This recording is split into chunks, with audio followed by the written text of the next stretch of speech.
आज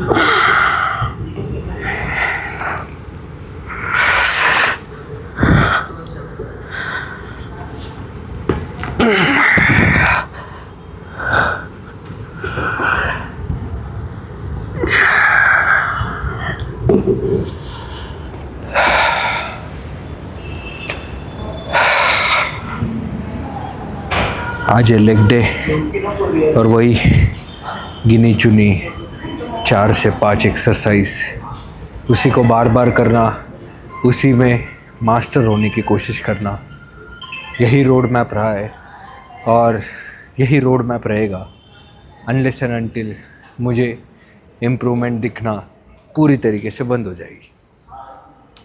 और ये सिर्फ जिम की बात नहीं है, लाइफ की भी बात है। जैसे जैसे आप लाइफ में आगे आगे बढ़ते जाते हो वैसे वैसे आपका सर्कल, लोगों का सिलेक्शन कम कम कम होते जाता है।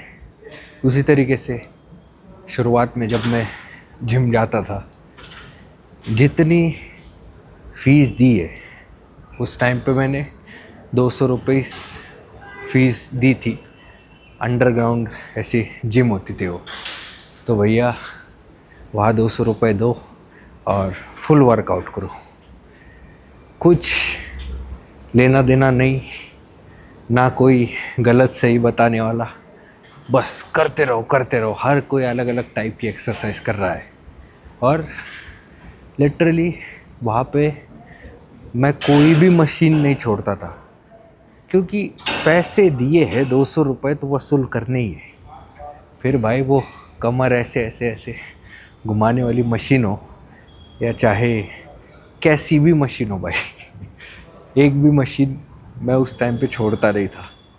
बट जैसे जैसे जैसे आगे बढ़ते गए, 4 चीज़ें सीखते गए, ज़िंदगी में फ्रेंड सर्कल भी कम हो गया और एक्सरसाइज का और मशीन का सर्कल भी कम होता गया।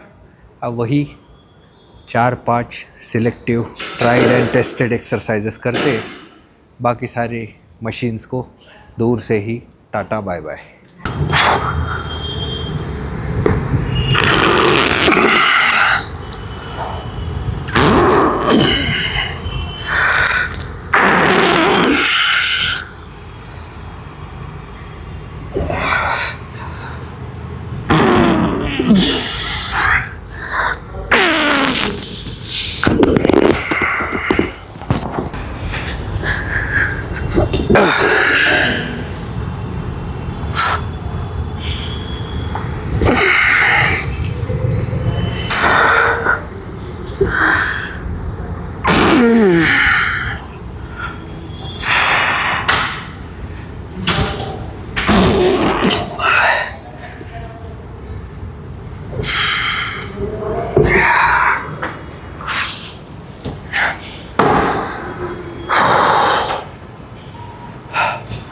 सिंपल सा लॉजिक है। लॉजिक ये है कि किसी भी फील्ड में आज तक जो कोई बंदा सक्सेसफुल हुआ है या मास्टर हुआ है, आपने हमेशा देखा होगा उसका फोकस सिर्फ एक चीज़ पे रहा है, जिस चीज़ से उसको रिज़ल्ट मिल रहे हैं उसको मास्टर करना।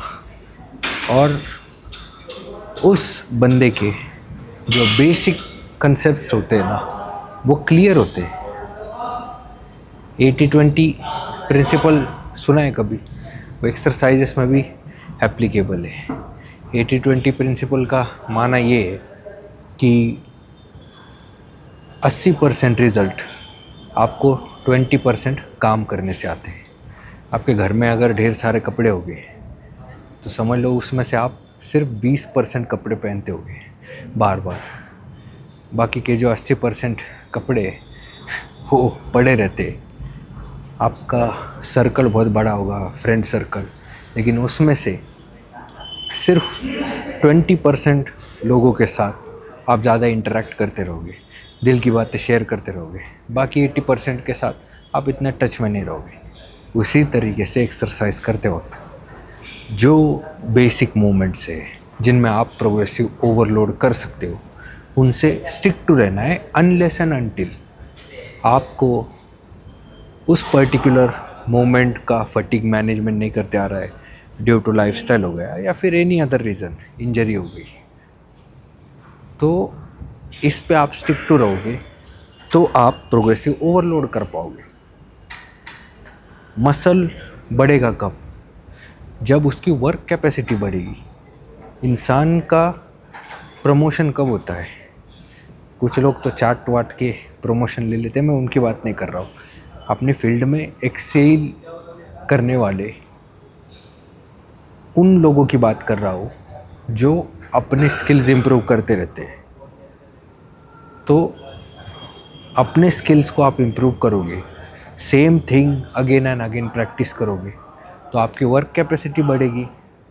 आज जिस स्क्वाट में, जिस डेडलिफ्ट में आप 100 केजी उठा रहे हो, अगली बार आप 110 केजी उठाओगे। अब आप सिर्फ एक हफ्ता स्क्वाट करोगे, 2 हफ्ते स्क्वाट करोगे, तीसरे हफ्ते में आप तुरंत एक्सरसाइज चेंज कर दोगे, बोलोगे मन नहीं लग रहा, तो आप आगे कैसे बढ़ पाओगे? सेम चीज़ अगर कोई जॉब कर रहा है, वो हर एक महीने में जॉब स्विच कर रहा है, तो क्या वो एक्सेल हो पाएगा अपनी फील्ड में? नहीं हो पाएगा ना। लेकिन अगर वो बंदा स्टिक टू रहेगा उस जॉब से, 1 साल हो गया, 1.5 साल हो गया, जितना भी हो, अनलेस एंड अनटिल उसको डिज़ायर्ड रिजल्ट्स नहीं मिल रहे हैं ड्यू टू सम रीज़न, या फिर वो मैनेज नहीं कर पा रहा है चीज़ों को उस जॉब में, तब तो बनता है भाई। जैसे अभी मेरी कंडीशन आपको पता है, बच्चे, बॉडी बिल्डिंग, काम, नहीं हो रही रिकवरी मैनेजमेंट। अभी जब ट्रेन बुलान आने वाला है तो धीरे धीरे मैं वर्क कैपेसिटी बढ़ा रहा हूँ ना। आज देखोगे आप, अभी हम जो भी डी लोड टाइप कर रहे थे एक 6 से 8 हफ्तों का, उसके बाद आज फिर से मैं स्क्वाट स्टार्ट कर रहा हूँ। तो इंसान ने फ्लेक्सिबल भी होना चाहिए और उसके साथ साथ कुछ चीज़ें जो उसको रिज़ल्ट दे रही है उनके साथ कंसिस्टेंट भी होना चाहिए लॉन्ग टर्म के लिए। आप ज़्यादा ही रिजिड बन जाओगे, जैसे भाई मैं तो ज़िंदगी भर इस मोमेंट को छोड़ूंगा ही नहीं, चाहे मेरी रिकवरी मैनेजमेंट ना हो, फटीग मैनेजमेंट ना हो, मैं बस इससे स्टिक टू रहूँगा, फिर ग्रो नहीं हो पाओगे।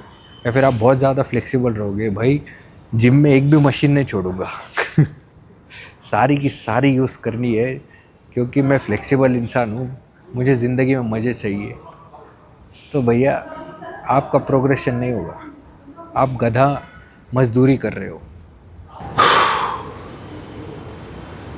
थोड़ा सा ना डर तो लगता है भाई, मतलब ये पूरा फाड़ देती है एक्सरसाइज, तो करने के पहले थोड़ा सा प्रिपेयर होना पड़ता है। चलो, let's get this done.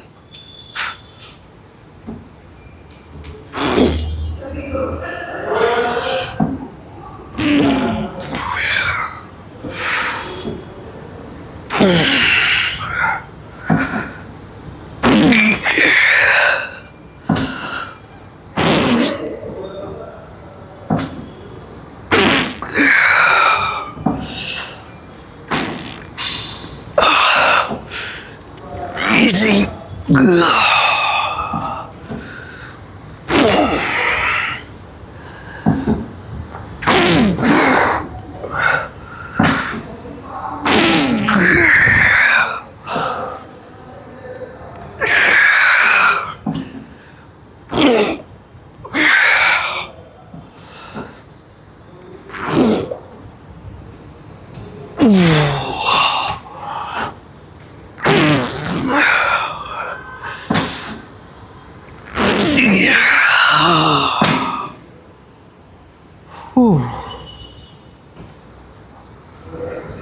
Sir घूम गया। सो 2 नई एक्सरसाइजेस मैंने इस प्रोग्राम में ऐड करी है लेग डे के इसमें। एक तो है standing calf raises and other one is Smith machine squats. धीरे धीरे वर्कलोड बढ़ाने के लिए मैं ये सब कुछ ऐड कर रहा हूँ, क्योंकि भाई जाहिर सी बात है एनाबॉलिक लोड भी हम थोड़ा बढ़ाने वाले हैं, उसके साथ साथ फूड भी बढ़ेगा, तो वर्क कैपेसिटी भी बढ़नी ही चाहिए। चलो let's go. Yes, 1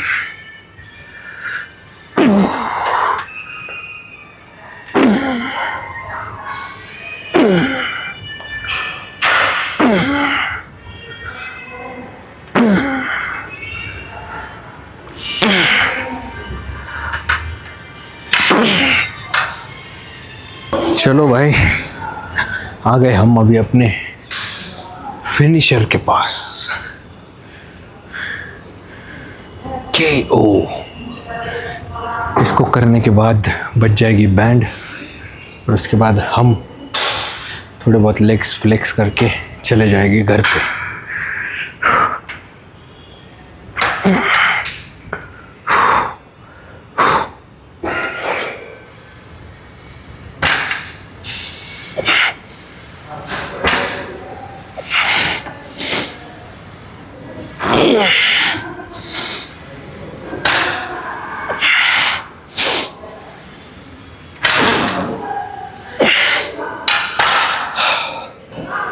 light weight, और मैं इससे 4 रेप तो आराम से कर सकता हूँ। 1 to 2 reps away from failure. But वही है, धीरे धीरे बढ़ाना है, एकदम से नहीं। It's okay ma'am. 20 kg add कर दिया है, अब देखते जा पाएगा कि नहीं। जो भी हो भाई, रेंज ऑफ मोशन कॉम्प्रोमाइज़ नहीं होना चाहिए। नहीं गया तो नहीं गया, हमको कौन सा वेट लिफ्टिंग कंपटीशन खेलना है।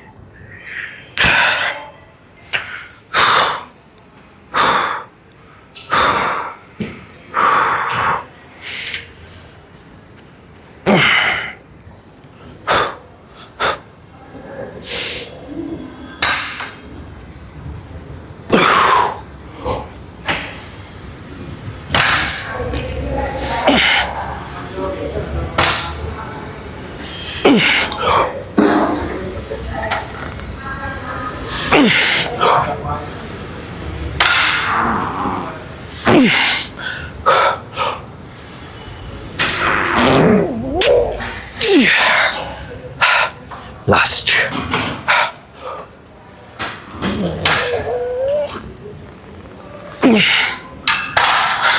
आज वही सेम गलती कर दी मैंने। वर्कआउट करने से पहले लेग्स दिखाने चाहिए, अभी दिखा रहा हूँ। वर्कआउट ख़त्म होते आया तब मुझे पता चला। तो भाई एडजस्ट कर लो आज भी, नेक्स्ट टाइम ना